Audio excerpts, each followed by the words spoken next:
Hello, I'm Dr. Gary Gould, and welcome to the world of a studio camera.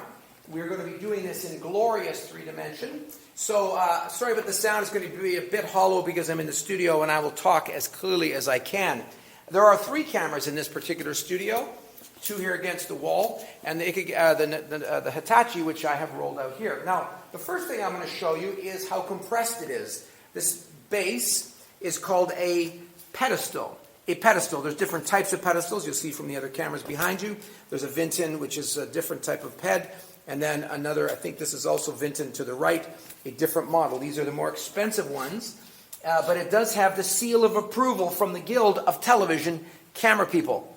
The Guild has approved this pedestal, which is not at all important, except it is on there and it looks cool. So the pedestal is locked in place. It is not going to go anywhere. The camera is locked and securely fastened down in the down position on the pedestal. This is something that we are going to raise up. The way we raise it is I need to unlock it. There's a column lock here.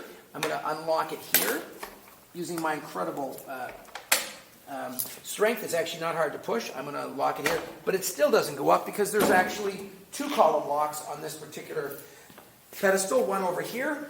And I'm going to release this lock, and whoa, look at how high it goes. Now, how tall am I? I am 6'8". So this, no, I'm not 6'8". I'm 6'1". But this tells you how high the camera goes, and you can get some really terrific shots from this particular height. Now, different pedestals go different heights. One of the reasons that we like this one is the height that it goes. It's also a very smooth motion, too. You'll see that it's very smooth, and it uses these weights, they're very, very heavy, to counterbalance the pedestal column to create this very smooth operation of the pedestal.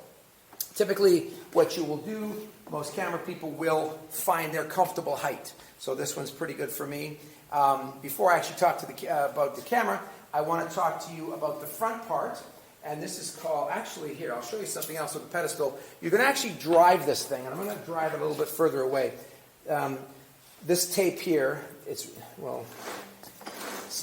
a red marker on the wheel, and I can adjust and control the wheels. You can actually adjust the number of wheels that are moving, but for what I'm going to do here, I'm just going to push it back just a little bit so I can turn the head around. This is called panning. I'm going to pan the camera head around so you can see the front, and this is called the teleprompter. I don't think there's anything on it, but I'm going to turn it on anyways. QTV is one of the companies that make it. AutoCue is one that's a very common name, and AutoCue is what sometimes this is called, the AutoCue, just like Kleenex is called Kleenex and not facial tissue, etc.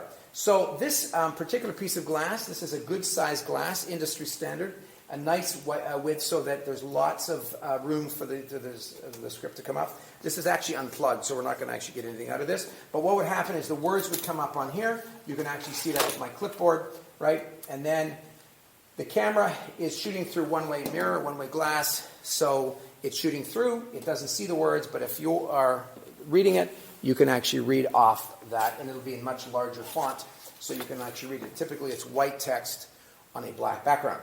So this is the teleprompter, again, made by different companies, but the teleprompter head, and actually if I lift up the hood a little bit, you will see behind there's a camera, see the camera lens? But you have to put the hood around the lens. If you do not, you'll get light reflecting off the back of this glass, and it'll bounce into the actual image. So if you see some flashing, etc., it may be that the hood of the AutoCue, the teleprompter, the QTV, is not quite on properly. It is also hiding the grip. If you look at this, this is basically a field camera that we have adapted to a studio camera configuration, which is okay. This is what we do. If you watch sports or anything, hockey, football, whatever you want to watch, you'll see big studio cameras. They're actually, if you watch talk shows, they also have them. Typically, big lenses, 200-time lenses for some of the sports things, but typically a bigger camera, different setup, and right. So this camera is just fine, but we're not going to actually use the controls. If you've done any kind of single camera production, you will know that, hey, the zoom control is here.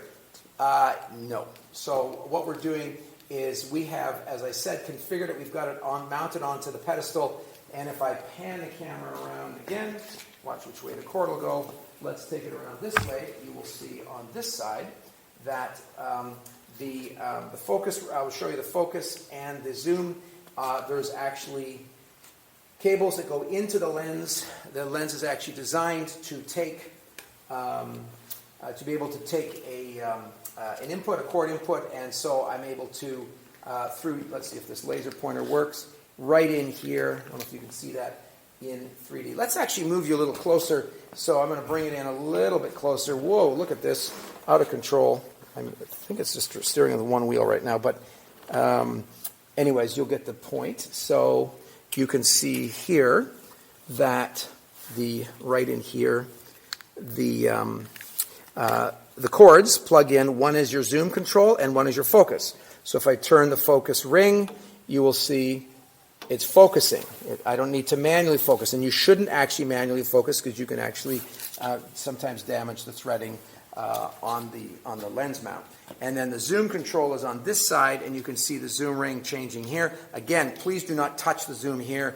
Once the camera's on the pedestal, you are not going to adjust it on the front. You're going to adjust it from the back. If for some reason you turn the wheel, the focus doesn't work or whatever, then it could be some of the cameras that we have are set up a little differently.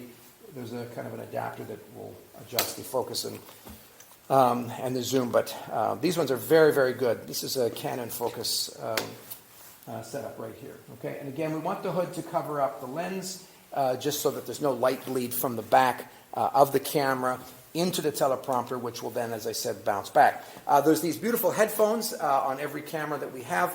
The fantastic high-quality ear tech. Yeah, they're fine. They're just fine. Not Dr. Dre's. Dr. Ear Tech. So the Ear Tech headphones, you're going to put them on, and this is what's going to allow you to talk to the director where you're needed. Sometimes people wear them off one ear.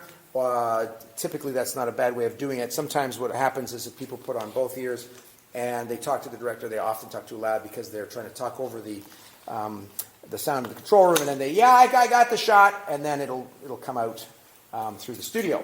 I want to make sure I'm covering everything here, so I have a checklist. Now, how do we set the focus for the camera? What we would do is we would zoom in on the lens, which all the way in, zooming all the way in on the subjects. Typically, it's the eyes, but if it's a subject, so maybe I'm shooting that chair over there, I would zoom in on the chair and focus here, and then zoom it out. It's a variable speed zoom, and what that means is the more you turn it, the faster it's going to get.